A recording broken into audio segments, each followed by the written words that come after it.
സ്കൂളിൽ പോയിട്ട് അല്ലെങ്കിൽ കോളേജിൽ പോയിട്ട് നമ്മൾ എന്തെങ്കിലും മിസ്റ്റേക്ക് ചെയ്ത് കഴിഞ്ഞാൽ അല്ലെങ്കിൽ നമ്മൾ എന്തെങ്കിലും തെറ്റ് വരുത്തി കഴിഞ്ഞാൽ ടീച്ചറായാലും മാഷ്മാരായാലും നമ്മളതിനെ ചീത്ത പറയും, പണിഷ്മെന്റ് തരും, ക്ലാസ്സിൽ നിന്ന് പുറത്താക്കും. ഇനി നേരെ മറിച്ച് നമ്മൾ വീട്ടിൽ വന്നു, വീട്ടിൽ എന്തെങ്കിലും മിസ്റ്റേക്കോ അല്ലെങ്കിൽ കുരുത്തക്കേടോ ചെയ്ത് കഴിഞ്ഞ് കഴിഞ്ഞാൽ വീട്ടിൽ അച്ഛനും അമ്മയും ബന്ധുക്കളും ഒക്കെ നമ്മളെ ചീത്ത പറയും, നമുക്ക് പണിഷ്മെന്റ് തരും അല്ലെ. അപ്പൊ ഈ നമ്മളൊരു മിസ്റ്റേക്ക് വരുത്തി കഴിഞ്ഞാൽ നമുക്കൊരു പണിഷ്മെന്റ് കിട്ടും എന്നുള്ളത് ഒരു അലിഖിത നിയമമാണ്, അല്ലെങ്കിൽ ഇന്നത്തെ സമൂഹത്തിൽ വളരെ കോമൺ ആയിട്ട് നടക്കുന്ന ഒരു സംഭവമാണ് അല്ലെ.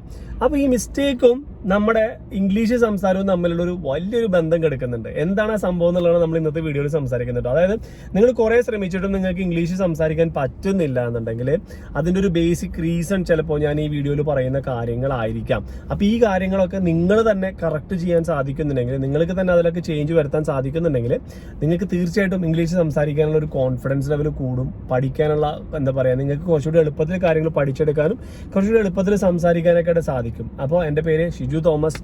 Welcome to my YouTube channel. അപ്പോൾ ആദ്യമായിട്ട് കാണുന്നവരാണെന്നുണ്ടെങ്കിൽ നമ്മളിങ്ങനെ ഇത്തരത്തിലുള്ള നമുക്കറിയാവുന്ന കാര്യങ്ങളൊക്കെയാണ് നമ്മൾ ഷെയർ ചെയ്യുന്നത്. അപ്പോൾ മറ്റുള്ള വീഡിയോകൾ മൊത്തത്തിൽ കണ്ടു നോക്കാം. നിങ്ങൾക്ക് ഇഷ്ടപ്പെട്ടു, വാല്യുബിൾ ആയിട്ട് എന്തെങ്കിലും കിട്ടുന്നുണ്ടെന്ന് തോന്നുകയാണെന്നുണ്ടെങ്കിൽ സബ്സ്ക്രൈബ് ചെയ്യുക. ഈ വീഡിയോ മുഴുവൻ കണ്ടിട്ട് ഈ വീഡിയോയിൽ നിന്ന് എന്തെങ്കിലും ഉപകാരപ്രദമായിട്ട് കിട്ടിയെന്ന് തോന്നുകയാണെന്നുണ്ടെങ്കിൽ ആ ലൈക്ക് ബട്ടൺ ഒന്ന് പ്രസ് ചെയ്യാനും നിങ്ങളുടെ അഭിപ്രായങ്ങൾ അറിയിക്കാനും മറക്കരുത് കേട്ടോ. ഒരു ഉദാഹരണം പറയുകയാണെന്നുണ്ടെങ്കിൽ, ഒരു കുട്ടി സ്കൂളിൽ പഠിക്കുന്ന ഒരു കുട്ടി സ്കൂളിൽ പോയിട്ട് എന്തെങ്കിലും ഒരു തെറ്റ് ചെയ്തു, അല്ലെങ്കിൽ എന്താ പറയാ, ഫോർ എക്സാമ്പിൾ പറയുകയാണെങ്കിൽ ടീച്ചർ ഒരു ചോദ്യം ചോദിച്ചു, അതിനൊരു ഉത്തരം പറഞ്ഞില്ല. അപ്പോൾ എന്ത് പറയും? ടീച്ചർ പറയാണ് നീ പഠിച്ചിട്ടില്ല, നീ മിസ്റ്റേക്ക് വരുത്തി, നീ ചെയ്തിട്ടില്ല, നീ പഠിക്കാതെയാണ് വന്നേക്കുന്നത്, ഹോംവർക്ക് ചെയ്യാതെയാണ് വന്നേക്കുന്നത്, നിനക്കൊരു പണിഷ്മെന്റ് ആവശ്യമുണ്ടെന്ന് പറയുന്നു. പക്ഷെ നേരെ മറിച്ച് ആക്ച്വലി ഈ ടീച്ചേഴ്സ് ആയാലും മാതാപിതാക്കളായാലും എല്ലാവരും ഉദ്ദേശിക്കുന്ന ഒരു ഉദ്ദേശശുദ്ധി എന്ന് പറയുന്നത് വളരെ ക്ലിയർ ആണ്. അതായത് ഈ കുട്ടീനെ കറക്റ്റ് ചെയ്യണം, നേർവഴിക്ക് കൊണ്ടുവരണം, അവനെ നല്ല കാര്യങ്ങൾ പഠിപ്പിച്ചെടുക്കണം, അവനെ മിസ്റ്റേക്ക് വരുത്താത്ത രീതിയിൽ ചെയ്യണം എന്ന് പറയുള്ളൂ. നമ്മൾ 4ാം ക്ലാസ് വരെയൊക്കെയാണ് നമ്മൾ പെൻസിൽ ഉപയോഗിക്കുന്നത് അല്ലെ. 5ാം ക്ലാസ് തൊട്ട് നമുക്ക് പേന തരുമ്പോൾ ടീച്ചർമാരായാലും നമ്മുടെ വീട്ടുകാരായാലും പറയുന്നൊരു ഡയലോഗ് ഉണ്ട്, ഇനി മുതൽ നീ മിസ്റ്റേക്കുകൾ വരുത്താതെ വേണം എഴുതാൻ. ഇത്രയും കാലം നീ മിസ്റ്റേക്ക് വരുത്തിയാലും പെൻസിൽ കൊണ്ട് മാക്കായിരുന്നു, പെൻസിൽ റബ്ബർ കൊണ്ട് മാക്കായിരുന്നു, പക്ഷെ ഇനി നിനക്ക് ഇറേസർ വെച്ചിട്ട് മാക്കാനുള്ള ഓപ്ഷൻ ഇല്ല, നീ പേന കൊണ്ട് എഴുതാണ്, അതുകൊണ്ട് ജീവിതത്തിൽ നീ മിസ്റ്റേക്ക് വരുത്തരുത്. അപ്പൊ ബേസിക്കലി നമ്മൾ ചെറുപ്പം തൊട്ടേ നമ്മുടെ ജീവിതത്തിൽ കേൾക്കുന്ന ഒരു സംഭവം എന്താ വെച്ച് കഴിഞ്ഞാൽ, കുറ്റങ്ങൾ വരുത്തരുത്, തെറ്റുകൾ വരുത്തരുത്, മിസ്റ്റേക്ക് വരുത്തരുത് എന്നാണ്. ഈ ഒരു സാധനം നമ്മുടെ ബ്രെയിനിൽ കിടന്നിട്ട് നമ്മൾ അറിയാത്തൊരു സംഭവം നാളെ ചെയ്യുമ്പോൾ, ഇപ്പൊ ഉദാഹരണം പറയുകയാണെങ്കിൽ ഇന്നേ വരെ ഇംഗ്ലീഷ് സംസാരിക്കാത്ത ഒരാൾ ഇംഗ്ലീഷ് പഠിച്ചിട്ട് ഇംഗ്ലീഷിൽ 2 വാക്ക് സംസാരിക്കാൻ പോകുമ്പോൾ നമ്മുടെ ഉള്ളിൽ തോന്നുന്ന ഒരു സംഭവം ഉണ്ട്, ആ ഷിജോ മിസ്റ്റേക്ക് വരുമോ എന്നൊരു തോന്നൽ വന്നു കഴിഞ്ഞാൽ നമ്മൾ പറയും വേണ്ട സ്റ്റാ. കാരണം എന്താണെന്നറിയോ, ഞാനൊരു മിസ്റ്റേക്ക് ചെയ്താൽ എനിക്ക് അതിൻ്റെ ഒരു പണിഷ്മെന്റ് കിട്ടും എന്നുള്ളൊരു എന്താ പറയുക ഒരു തിയറി നമ്മുടെ ബ്രെയിനിൽ, എല്ലാവരുടെയും ബ്രെയിനിൽ അങ്ങനെ അടിച്ചേൽപ്പിച്ച് വെച്ചിട്ടുണ്ട് ഇന്നത്തെ ഈ ഒരു സമൂഹം. നമ്മുടെ ബന്ധുക്കള്, മാതാപിതാക്കള്, ടീച്ചർമാര് എല്ലാവർക്കും ഇതിനകത്ത് വലിയൊരു കാര്യമായി പങ്കുണ്ട് കേട്ടോ. അപ്പൊ ആരെയും കുറ്റം പറയല, ഇന്നത്തെ ഒരു സമൂഹത്തിന്റെ ഒരു സിറ്റുവേഷൻ അനുസരിച്ച് അങ്ങനെയാണ് പോകുന്നത്. അപ്പൊ കുട്ടികളായി നിങ്ങൾ അല്ലെങ്കിൽ ജോലി ചെയ്യുന്ന ആളുകളായാലും നമ്മൾക്ക് എല്ലാവർക്കും ഇത്തരത്തിലുള്ള ഒരു അനുഭവങ്ങൾ കടന്നു പോയിട്ടുണ്ടാവും. അപ്പൊ നമ്മുടെ ജീവിതത്തിൽ നമ്മൾ മനസ്സിലാക്കിയ ഒരു സംഭവം നെവർ എവർ മേക്ക് മിസ്റ്റേക്സ് എന്നാണ്. പക്ഷെ സത്യത്തിൽ നമ്മൾ തിരിച്ചറിയേണ്ട ഒരു ഫാക്ട് എന്താണെന്ന് വെച്ച് കഴിഞ്ഞാൽ, make mistakes and learn from the mistakes എന്നാണ് പറയുന്നത് അല്ലെ. നമ്മളെ എന്താ പറയുക, എത്രയും മിസ്റ്റേക്കുകൾ ചെയ്യുന്നുണ്ടെങ്കിൽ, മിസ്റ്റേക്കുകൾ വരുത്തുന്നില്ല എന്നുണ്ടെങ്കിൽ നമ്മൾ ജീവിതത്തിൽ പരിശ്രമിക്കുന്നില്ല എന്നാണ് ഒരു അങ്ങനെ ഒരു പറച്ചിലുണ്ട്. If you are not making a mistake you are not trying. അതെ, അങ്ങനെയാണ് അതിൻ്റെ ആ ഒരു സെന്റൻസ് വരുന്നത് ആക്ച്വലി. അപ്പൊ നമ്മൾ ജീവിതത്തിൽ മിസ്റ്റേക്കുകൾ വരുത്താൻ വേണ്ടി തയ്യാറാവണം, ആ മിസ്റ്റേക്കുകളിൽ നിന്ന് നമ്മൾ പഠിക്കാൻ വേണ്ടി തയ്യാറാവണം. ഇപ്പൊ ഫോർ എക്സാമ്പിൾ പരീക്ഷയ്ക്ക് ഒരു കുട്ടി കോപ്പി അടിച്ചു വിചാരിക്കാം. ബേസിക്കലി ടീച്ചർമാർ എന്താ പറയാ, നീ പഠിച്ചില്ല, നീ പഠിക്കാതെ കോപ്പി അടിച്ചു. ഞാൻ കോപ്പി അടിക്കുന്നതിനെ പ്രോത്സാഹിപ്പിക്കില്ല കേട്ടോ. പക്ഷെ ബേസിക്കലി നമ്മൾ ജീവിതത്തിൽ വരികയാണെന്നുണ്ടെങ്കിൽ, നമ്മൾ പഠിത്തമൊക്കെ കഴിഞ്ഞ് ജീവിതത്തിലെ റിയാലിറ്റി ഫേസ് ചെയ്യുന്ന സാഹചര്യങ്ങളിൽ നിനക്ക് അറിയാത്തൊരു കാര്യം നീ നിന്റെ കൂട്ടുകാരനോടോ കൂട്ടുകാരിയോടോ അല്ലെങ്കിൽ നിന്റെ വേണ്ടപ്പെട്ട ആരോടെങ്കിലും ചോദിച്ച് മനസ്സിലാക്കിയിട്ട് അവരുടെ സഹായത്തോടു കൂടി നീ ഒരു കാര്യം ചെയ്ത് ആ പ്രൊജക്ട് സക്സസ്ഫുൾ ആക്കുന്നതിന് അതിന് കോപ്പറേഷൻ എന്നാ പറയാ അല്ലെ. നമ്മളൊരു ടീം വർക്ക് എന്ന് പറയും, അല്ലെങ്കിൽ ഒരു അസോസിയേഷൻ, അങ്ങനെ എന്ത് വേണമെങ്കിലും പറയാം. നമ്മൾ ഒരു ഹെൽപ്പിംഗ് മെന്റാലിറ്റിയോട് കൂടിയിട്ട് നമ്മൾ നമ്മുടെ കൊളീഗ്സിനെ, നമ്മുടെ ഫ്രണ്ട്സിനെയൊക്കെ നമ്മൾ സഹായിക്കാറുണ്ടല്ലേ.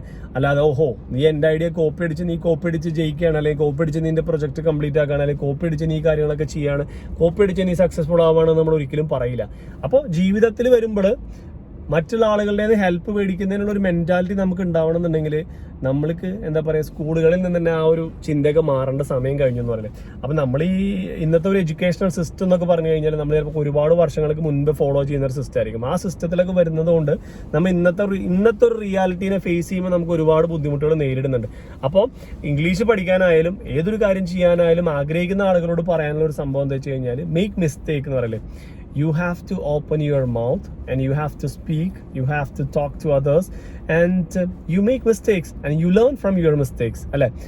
If you make millions of mistakes and you learn millions of lessons എന്ന് പറയില്ലേ, അങ്ങനെയാണ് പറയുന്നത്. അതായത് നമ്മൾ എത്രത്തോളം മിസ്റ്റേക്കുകൾ വരുത്തുന്നു അത്രത്തോളം കാര്യങ്ങൾ നമ്മൾ പഠിച്ചെടുക്കും, അത്രത്തോളം എക്സ്പീരിയൻസ് നമ്മൾക്ക് കൂടും, അത്രത്തോളം നമ്മുടെ കോൺഫിഡൻസ് ലെവൽ കൂടി വരുന്നതാണ് പറയുന്നത്. അപ്പോൾ നമ്മൾക്ക് നാളെ ഇനിയിപ്പോൾ ഇത് എങ്ങനെ കറക്റ്റ് ചെയ്യാമെന്ന് നമ്മളെല്ലാവരും ആലോചിക്കുന്നുണ്ടാവില്ലേ. നമ്മളെല്ലാവരും ചിന്തിക്കേണ്ട ഇത്ര മാത്രമേ ഉള്ളൂ, നാളെ നമ്മളൊരു മിസ്റ്റേക്ക് വരുത്തി കഴിഞ്ഞാലും ഈ സമൂഹം പണിഷ്മെന്റ് തരാനുള്ള സാധ്യതയുണ്ട്. പക്ഷെ എന്നിരുന്നാൽ പോലും I don't care about their punishment, അല്ലെങ്കിൽ I don't care about this, എന്താ പറയുക, ഈ ഒരു system, rules, format, regulations. I don't care. I'm just bothered about my, എന്താ പറയുക, നമ്മുടെ ഔട്ട്പുട്ട്, അല്ലെങ്കിൽ മൈ അംബീഷൻ, അല്ലെങ്കിൽ expectation. I'm just bothered about the final output. അപ്പോൾ ആ ഒരു രീതിയിൽ നമ്മൾ ടാർഗറ്റ് ചെയ്ത് പോവുകയാണെന്നുണ്ടെങ്കിൽ നമുക്ക് കുറച്ചുകൂടി കാര്യങ്ങൾ ട്രൈ ചെയ്ത് നോക്കാൻ, പുതിയ കാര്യങ്ങൾ ട്രൈ ചെയ്ത് നോക്കാൻ, പുതിയ കാര്യങ്ങൾ പഠിക്കാൻ, പുതിയ കാര്യങ്ങൾ പഠിക്കുമ്പോഴും ട്രൈ ചെയ്യുമ്പോഴും മിസ്റ്റേക്കുകൾ വരുത്താനായിട്ടും നമുക്ക്, എന്താ പറയുക, ഒരുപാട് സഹായമാവും. ഞാൻ ചെറുപ്പത്തിൽ എന്ന് പറഞ്ഞു കഴിഞ്ഞാൽ നമ്മൾ കോളേജൊക്കെ കഴിഞ്ഞിട്ട് നമ്മൾ ബൈക്കൊക്കെ ഓടിച്ച് പഠിക്കുന്ന സമയത്ത് ബൈക്കൊക്കെ ഓടിച്ച് പഠിക്കുന്ന സമയത്ത് എനിക്ക് ഈ ഹമ്പ് വരുമ്പോൾ, അല്ലെങ്കിൽ കുണ്ടും കുഴിയൊക്കെ വരുമ്പോൾ വണ്ടി സ്ലോ ഡൗൺ ചെയ്യുമ്പോൾ എനിക്ക് ഭയങ്കര ടെൻഷനാണ്. കാരണം എന്താ വെച്ച് കഴിഞ്ഞാൽ ആ ക്ലച്ചിൻ്റെ ഒരു അഡ്ജസ്റ്റ്മെന്റ് എനിക്ക് അറിയാത്തതുകൊണ്ട് എൻ്റെ കയ്യിൽ നിന്ന് വണ്ടി എപ്പോഴും ഓഫായി പോകും. പക്ഷേ ഇതേപോലെ തന്നെയാണ് നമുക്ക് ഏതെങ്കിലും ഒരു സാഹചര്യത്തിൽ ഇന്റർവ്യൂവിന് പോകുമ്പോൾ, അല്ലെങ്കിൽ എന്തെങ്കിലും ഒരു മീറ്റിങ്ങിന് പ്രസന്റേഷൻ ചെയ്യുമ്പോൾ, അല്ലെങ്കിൽ നാലാളുടെ മുമ്പിൽ എണീറ്റ് നിന്ന് സംസാരിക്കേണ്ട സാഹചര്യം വരുമ്പോൾ, അപ്പോഴൊക്കെ നമുക്ക് ഈ ഒരു പ്രശ്നമുണ്ട്. നമുക്ക് പെട്ടെന്ന് നമ്മൾ സ്റ്റക്കായി പോകും, അല്ലെങ്കിൽ നമ്മുടെ എഞ്ചിൻ ഓഫായി പോകും, നമ്മുടെ ബ്രെയിൻ ഓഫായി പോകും, നമുക്ക് സംസാരിക്കാൻ പറ്റാതായി വരും. അപ്പോൾ നമ്മൾ വിചാരിക്കും എന്നെ കൊണ്ട് ഇത് ഒരിക്കലും ചെയ്യാൻ പറ്റാത്തൊരു സംഭവമാണെന്ന് വിചാരിക്കും. പക്ഷേ നമ്മൾ പ്രാക്ടീസ് ചെയ്ത് കഴിഞ്ഞാൽ വീണ്ടും ഞാൻ ആ സെന്റൻസ് പറയട്ടോ, നമ്മൾ പ്രാക്ടീസ് ചെയ്ത് കഴിഞ്ഞാൽ, if you are not practising you cannot speak. You have to open your mouth, you have to talk to someone, you have to talk to yourself, or you have to talk to, just like that, you have to talk. ഈ you have to talk എന്നുള്ളതാണ് ഇതിനകത്ത് important factor. നിങ്ങൾ ആരോട് സംസാരിക്കുന്നു, എന്ത് സംസാരിക്കുന്നു, പൊട്ടത്തരങ്ങൾ സംസാരിക്കുന്നു, തെറ്റ് സംസാരിക്കുന്നു എന്നുള്ള ഒന്നും ഇതിനകത്ത് വിഷയമല്ല. ഇതിനകത്ത് വിഷയം എന്നുള്ളത് നിങ്ങൾ സംസാരിക്കുന്നുണ്ടോ എന്നുള്ളത് മാത്രമാണ് വിഷയം എന്ന് പറയില്ലേ. അതായത് ഇന്നത്തെ ഈ ഒരു ലോകം സംസാരിക്കുന്ന ആളുകൾക്കുള്ള ലോകമാണ്. If you can speak well, this entire world is for you. എന്തുകൊണ്ട് നമ്മൾ മറ്റൊരു ഭാഷ പഠിക്കണമെന്ന് പലരും നമ്മളോട് ചോദിക്കും. ഇപ്പം നിങ്ങളോട് ചിലപ്പോൾ പലരും ചോദിക്കുന്നുണ്ടോ, നിങ്ങൾ ഈ ഒരു 10ാം ക്ലാസ്സിൽ പഠിക്കുമ്പോൾ, അല്ലെങ്കിൽ നിങ്ങൾ ഈ ഒരു കോളേജിൽ പഠിക്കുമ്പോൾ, അല്ലെങ്കിൽ ഈ ഒരു ജോലി ചെയ്യുന്ന സമയത്ത് നിനക്ക് ഇംഗ്ലീഷ് പഠിച്ചതുകൊണ്ട് എന്താണ് മെച്ചം? യെസ്, ഓഫ് കോഴ്സ് നമുക്ക് ജോലിയിൽ പ്രൊമോഷൻ കിട്ടാൻ സാധ്യതയുണ്ട്. നമ്മുടെ ജോലി മേഖല നമ്മുടെ ഒരു ലോക്കൽ ഏരിയ എന്ന് മാറിയിട്ട് ദ എൻറ്റയർ വേൾഡ് നമ്മുടെ ജോലി മേഖലയായിട്ട് മാറാനുള്ള സാധ്യതയുണ്ട്. ഇത്തരം സാധ്യതകൾക്ക് പുറമെ നമുക്ക് വേറെ കുറേ ബെനിഫിറ്റ്സ് ഉണ്ട്. അതായത് ഒരു ഭാഷ പഠിക്കുക എന്ന് പറഞ്ഞു കഴിഞ്ഞാൽ, if you are learning a new language, you are learning a new culture, അല്ലെങ്കിൽ you are understanding a new culture എന്നാണ് പറയുന്നത്. അതായത് മറ്റൊരു ഭാഷ എന്ന് പറയുന്നത് മറ്റൊരു സംസ്കാരത്തിന്റെ, മറ്റൊരു കൾച്ചറിന്റെ ഭാഗമാണ്, അല്ലെ. ഇപ്പൊ ഫോർ എക്സാമ്പിൾ പറയണമെന്നുണ്ടെങ്കിൽ, ഒരു ഹീബ്രു ഭാഷ സംസാരിക്കുന്ന ആൾ, അറബി ഭാഷ സംസാരിക്കുന്ന ഒരാളൊക്കെ നിങ്ങൾ ദയവ് ചെയ്ത് വെയിറ്റ് ചെയ്യൂ എന്നൊക്കെ കാണിക്കുന്ന ഒരു സിമ്പിളാണ് ഇങ്ങനെ കാണിക്കുന്നത്. അതായത് നിങ്ങൾക്കിപ്പോൾ ഈ GC അറബ് രാജ്യങ്ങളിലൊക്കെ ജോലി ചെയ്യുന്ന ആളുകൾക്കൊക്കെ വളരെ കോമൺ ആയിട്ട് കണ്ടിട്ടുണ്ടാവും, കുറെ പേര് ഇങ്ങനെ കാണിക്കുന്നുണ്ടാവും.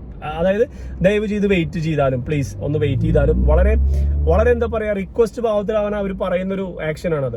പക്ഷെ നേരെ മറിച്ച് ചില യൂറോപ്യൻ രാജ്യങ്ങളിൽ പോയിട്ട് ഈ ഒരു ആക്ഷൻ കാണിച്ചു കഴിഞ്ഞാൽ, ഫോർ എക്സാമ്പിൾ, അല്ലെങ്കിൽ നമ്മുടെ നാട്ടിലുള്ള ഈ ഒരു ആക്ഷൻ കാണിച്ചു കഴിഞ്ഞാലും പലരും ഇതിനെ ആ ഒരു അർത്ഥത്തിൽ എടുക്കണമെന്നില്ല. പലർക്കും ഇതെന്തോ ഒരു അരോചകമായി തോന്നുന്നു, അല്ലെങ്കിൽ ഇത് അത്ര ഒരു കംഫർട്ടബിൾ ആയിട്ടുള്ള ഒരു സൈനായിട്ട് തോന്നുന്നില്ല. അത് കൾച്ചറിന്റെ വ്യത്യാസമാണ്. അപ്പൊ നമ്മൾക്ക് ഓരോ ഭാഷ നമ്മൾ പഠിക്കുമ്പോഴും, അല്ലെങ്കിൽ ഓരോ കൾച്ചർ അണ്ടർസ്റ്റാൻഡിങ് ചെയ്യുമ്പോഴും നമുക്ക് എന്താ വെച്ച് കഴിഞ്ഞാൽ നമ്മുടെ ചിന്താഗതികൾ, അല്ലെങ്കിൽ നമ്മുടെ ചിന്തിക്കാനുള്ള ഒരു കഴിവ് കൂടി വരികയാണ്. അല്ലെങ്കിൽ നമ്മൾ ഈ പൊട്ടക്കിണറ്റിൽ തവള കിടക്കുന്നത് പോലെ നമ്മൾ ഒരു ഭാഷ മാത്രം സംസാരിച്ച് നമ്മുടെ ആ ഒരു കൾച്ചർ മാത്രം അണ്ടർസ്റ്റാൻഡ് ചെയ്തിട്ട് നമ്മുടെ കൾച്ചറാണ് വലിയൊരു സംഭവം നമ്മൾ ചിന്തിച്ചിട്ട് മറ്റുള്ള ആളുകൾ പറയുന്നത് അവരുദ്ദേശിക്കുന്ന അർത്ഥത്തിൽ നമുക്ക് മനസ്സിലാക്കാൻ പറ്റാതെ വരികയും നമ്മുടെ കമ്മ്യൂണിക്കേഷന്റെ ഗ്യാപ്പ് കുറയുകയും നമ്മുടെ ലോകം ചെറുതായി വരികയും നമുക്ക് വളരാനുള്ള എബിലിറ്റികൾ, നമുക്ക് വളരാനുള്ള ഓപ്ഷനുകൾ ചെറുതായി കൊണ്ടുവരികയും ചെയ്യുന്നതാണ് പറയുന്നത്. ഒരു എക്സാമ്പിൾ പറയുകയാണെന്നുണ്ടെങ്കിൽ, ചില അറബ് രാജ്യങ്ങളിലൊക്കെ പോയി കഴിഞ്ഞാൽ അവർ പറയുന്നുണ്ട്, നമ്മുടെ വെൽ ഡ്രസ്ഡ് ആയിട്ട് ഒരാൾ വന്നിട്ട് ഒരു ചെറിയ സാധനത്തിന്റെ വില ചോദിച്ചു കഴിഞ്ഞാൽ അവർ മറുപടി പറയുക, സാർ ഇതിന് വിലയില്ല എന്നാണ് പറയുന്നത്. അതായത് അവരുടെ ഭാഷയിൽ പറയുന്നത് നമ്മൾ ട്രാൻസ്ലേറ്റ് ചെയ്ത് കഴിഞ്ഞാൽ ഇതിന് വിലയില്ല എന്നാണ്. അപ്പൊ നമ്മളത് നേരെ അതേപോലെ ട്രാൻസ്ലേറ്റ് ചെയ്തിട്ട് നോക്കിക്കഴിഞ്ഞാൽ അപ്പൊ ഇതിന് വിലയില്ലേ, ഇതിന് വില ഇല്ല എന്നല്ല അതിന്റെ അർത്ഥം. അതായത് ഇത്രയും വെൽ ഡ്രസ്ഡ് ആയിട്ട്, ഇത്രയും മാന്യനായ, അല്ലെങ്കിൽ ഇത്രയും മാന്യമായ രീതിയിൽ വസ്ത്രം ധരിച്ചു വന്ന താങ്കളെ പോലൊരു വ്യക്തിയോട് ഈ ഇത്രയും ചെറിയൊരു സാധനത്തിന്റെ വില പറയാൻ മാത്രം അഹങ്കാരിയോ അല്ലെങ്കിൽ അത്രയും വലിയൊരു വ്യക്തിയല്ല ഞാൻ, അതുകൊണ്ട് ഞാൻ ഇതിന് വില പറയുന്നില്ല, ഇതിന് വിലയില്ല എന്നുള്ളൊരു സങ്കല്പത്തിലാണ് അവർ മറുപടി പറയുന്നത്. മനസ്സിലായില്ലേ? അല്ലെങ്കിൽ ചില കാര്യങ്ങൾ ആരെങ്കിലും എന്തെങ്കിലും ഒരു ഉപകാരം ചെയ്തു കൊടുത്താൽ അവർ പറയുന്ന മറുപടി നമ്മൾ ട്രാൻസ്ലേറ്റ് ചെയ്ത് കഴിഞ്ഞാൽ എന്താ കേൾക്കാന്ന് വെച്ച് കഴിഞ്ഞാൽ താങ്കൾക്ക് വേണ്ടി മരിക്കാൻ വരെ ഞാൻ തയ്യാറാണെന്നാണ്. അതായത് നമ്മൾക്ക് ഒരാൾ ഒരു ചെറിയ ഉപകാരം ചെയ്തു കഴിഞ്ഞാൽ നമ്മൾ ഒരിക്കലും അവരോട് താങ്കൾക്ക് വേണ്ടി മരിക്കാൻ വരെ ഞാൻ തയ്യാറാണെന്ന് നമ്മൾ ഒരിക്കലും പറയില്ല.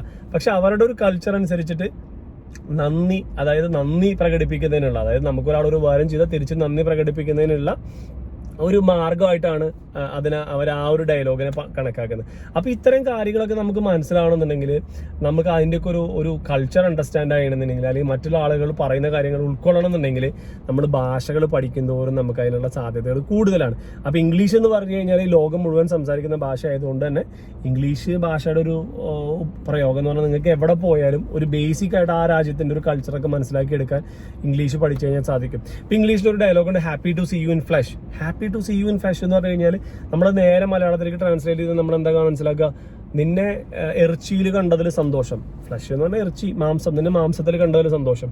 അപ്പം നമുക്കത് ഒരിക്കലും ചിന്തിച്ചാൽ മനസ്സിലാവില്ല എന്താണ് ഉദ്ദേശിച്ചത്. ഇറച്ചിയിൽ കണ്ടതിൽ സന്തോഷം എന്ന് പറഞ്ഞാൽ എന്താ ഉദ്ദേശിച്ചത്? അതായത് നമ്മൾ അവരെന്നെ ചിലപ്പോൾ കുറേ നാളായിട്ട് കണ്ടിട്ടുണ്ടാവില്ല. നമ്മൾ പറയില്ല ഓഫ് പളയലൊക്കെ നിന്നൊന്ന് കണ്ടുല്ലോ എന്ന് പറയില്ലേ, ഓഫ് കണ്ടതിൽ വലിയ സന്തോഷം ഉണ്ട് കേട്ടാ, നമ്മൾ കണ്ടതിൽ വലിയ സന്തോഷം ഉണ്ട് കേട്ടാ എന്ന് നമ്മുടെ നാട്ടിൽ പറയുന്ന അതിൻ്റെ വേറൊരു വകഭേദമാണ് happy to see you in flush. അപ്പം നമ്മൾ ആ ഒരു ഡയലോഗ് ഒരാൾ പറയുമ്പോൾ നോ താങ്ക് യു. സിരിക്ക് എന്തോ ഞാൻ പറഞ്ഞതിനകത്തും സിരി എന്ന് പറഞ്ഞിട്ട് എന്തോ ക്യാച്ച് ചെയ്തെന്ന് തോന്നുന്നു. അപ്പോൾ അതാണ് ചോദിച്ചത് കേട്ടോ. അപ്പോൾ എവിടെ പറഞ്ഞു നിർത്തി, അതായത് നമ്മൾക്ക് ആ ഒരു ഡയലോഗ് നമ്മൾ എക്സാക്ട്ലി അതേപോലെ കൺവേർട്ട് ചെയ്ത് കഴിഞ്ഞാൽ നമുക്ക് അതിൻ്റെ ഒരു അർത്ഥം മനസ്സിലാവില്ല. അപ്പോൾ അതുപോലെയാണ് നമ്മൾക്ക് ആ ഒരു അർത്ഥം മനസ്സിലാവണമെന്നുണ്ടെങ്കിൽ, ഫോർ എക്സാമ്പിൾ പറയുകയാണെന്നുണ്ടെങ്കിൽ നമ്മൾ പല സിനിമകൾ കാണുമ്പോഴും ഈ എഫ് വെച്ചിട്ടുള്ള ഒരു ചീത്ത വാക്ക് ഇംഗ്ലീഷ് സിനിമകളിൽ വളരെ കോമൺ ആയിട്ട് നമുക്ക് കാണാൻ സാധിക്കും അല്ലേ. അപ്പോൾ നമ്മൾ അതിൻ്റെ ഒരു അർത്ഥം യഥാർത്ഥത്തിൽ നേരെ അർത്ഥം ട്രാൻസ്ലേറ്റ് ചെയ്ത് നമ്മൾ നോക്കി ഇത്രയും മോശപ്പെട്ട ഒരു വാക്ക്, അല്ലെങ്കിൽ ഇത്രയും ഇങ്ങനെ ഒരു അർത്ഥമുള്ള വാക്ക് എന്തിന് ഇവർ ഇത്രയും ചെറിയ സിമ്പിൾ ആയിട്ടുള്ള കാര്യങ്ങളിൽ പോലും യൂസ് ചെയ്യുന്നു എന്നൊക്കെ നമ്മൾ പലപ്പോഴും ചിന്തിക്കും. പക്ഷെ നേരെ മറിച്ച് ഒന്ന് പോയടാ, നമ്മൾ ഈ ഒരു സെൻസിൽ നമ്മൾ മലയാള സിനിമകളിൽ അല്ലെങ്കിൽ മലയാളത്തിലെ ഡോക്യുമെന്ററിലായാലും വീഡിയോകളിലായാലും നമ്മൾ ഒരുപാട് കാണുന്നുണ്ട്. പോടാ, അല്ലെങ്കിൽ ഒന്ന് പോടാ, ഞാൻ തന്നെ എടുത്തോളാം. അങ്ങനെ ഈ ഒരു വേവ് ലെങ്ത്തിൽ പറയുന്ന ഡയലോഗ് അല്ലെങ്കിൽ ആ ഒരു അർത്ഥം തന്നെയാണ് മറ്റു പല എന്താ പറയുക ഇംഗ്ലീഷ് സിനിമകളിലും നമ്മൾ ആ വാക്ക് ആ ഒരു പല സാഹചര്യങ്ങളും അവർ ഉപയോഗിക്കുന്നത്. പക്ഷെ അത് അവരുടെ ഒരു കൾച്ചർ നമ്മൾക്ക് മനസ്സിലായാൽ മാത്രമേ അവരെന്താണ് ഉദ്ദേശിച്ചതെന്നും അവർ പറഞ്ഞതിന് നമുക്ക് എന്താണ് ആ ഒരു രീതിയിൽ എടുക്കേണ്ടത് എങ്ങനെയാണെന്നും നമുക്ക് മനസ്സിലാക്കാനായിട്ട് സാധിക്കുള്ളൂ. അപ്പോൾ ഇങ്ങനെ ഒരുപാട് തരത്തിലുള്ള ബെനിഫിറ്റുകൾ നമ്മൾ മറ്റൊരു ഭാഷ സംസാരിക്കുന്നതിലൂടെ നമുക്ക് ഒരുപാട് വരുന്നുണ്ട്. പോളിഗ്ലോട്ട്സിന്റെ എന്താ പറയുക എംപതി ലെവൽ എപ്പോഴും കൂടുതലാണെന്നാണ് സ്റ്റഡീസ് പറയുന്നത്. പോളിഗ്ലോട്ട്സ് എന്ന് പറഞ്ഞു കഴിഞ്ഞാൽ കൂടുതൽ ഭാഷ സംസാരിക്കുന്ന ആളുകളാണ് പോളിഗ്ലോട്ട്സ് എന്ന് പറയുന്നത്. 2-3 ഭാഷകൾ ഫ്ലുവൻ്റ് ആയിട്ട് സംസാരിക്കുന്ന ആളുകൾ, അവർക്ക് ഒരേപോലെ അതായത് വളരെ എളുപ്പത്തിൽ സംസാരിക്കാവുന്ന ആളുകളെയാണ് പോളിഗ്ലോട്ട്സ് എന്ന് പറയുന്നത് കേട്ടോ. ഈ പോളിഗ്ലോട്ട്സിന്റെ ഇടയിൽ നടത്തിയ സ്റ്റഡി പ്രകാരം പറയുന്നത് അവർക്ക് എംപതി ലെവൽ കൂടുതലാണ്. എംപതി എന്ന് പറഞ്ഞു കഴിഞ്ഞാൽ നമ്മുടെ നാട്ടിൽ നമുക്ക് എല്ലാവർക്കും ഉള്ള ഒരു സംഭവമാണ് സിംപതി എന്ന് പറയുന്നത്. ഒരു കുട്ടിക്ക് വയ്യാതായി, ഒരാൾക്ക് വയ്യാതായി നമ്മൾ പറയും അയ്യോ എന്ന് പറയും. ഇതാണ് സിംപതി എന്ന് പറയുന്നത്. എംപതി എന്ന് പറഞ്ഞു കഴിഞ്ഞാൽ നമ്മളിപ്പോൾ അടുത്ത് കണ്ടില്ലേ, നമ്മൾ 7 ദിവസം കൊണ്ട് നമ്മൾ 18 കോടി രൂപ സമാഹരിച്ചു കൊടുത്തു. അത് എംപതിയാണ്. അതായത് നമുക്ക് വേണ്ടപ്പെട്ട ഒരാൾക്കാണ് അത് സംഭവിച്ചതെന്ന് കരുതിയിട്ട് നമ്മളെല്ലാവരും കൂടി ഒത്തൊരുമിച്ച് അതിനെ സഹായിച്ചു എന്ന് പറയില്ലേ. അപ്പോൾ അത്തരം നമ്മൾക്കാണ് അത് വന്നതെങ്കിൽ എങ്ങനെ നമ്മൾ പ്രതികരിക്കും എന്ന് ചിന്തിച്ചിട്ട് അതിനനുസരിച്ച് മറുപടി പറയുന്നതിനാണ് നമ്മൾ എംപതി എന്ന് പറയുന്നത്. അപ്പോൾ ഈ പോളിഗ്ലോട്ട്സ് ആയിട്ടുള്ള ആളുകൾ, ഒന്നിൽ കൂടുതൽ ഭാഷകൾ സംസാരിക്കുന്ന ആളുകളിൽ ഈ എംപതി ലെവൽ കൂടുതലായിരിക്കും.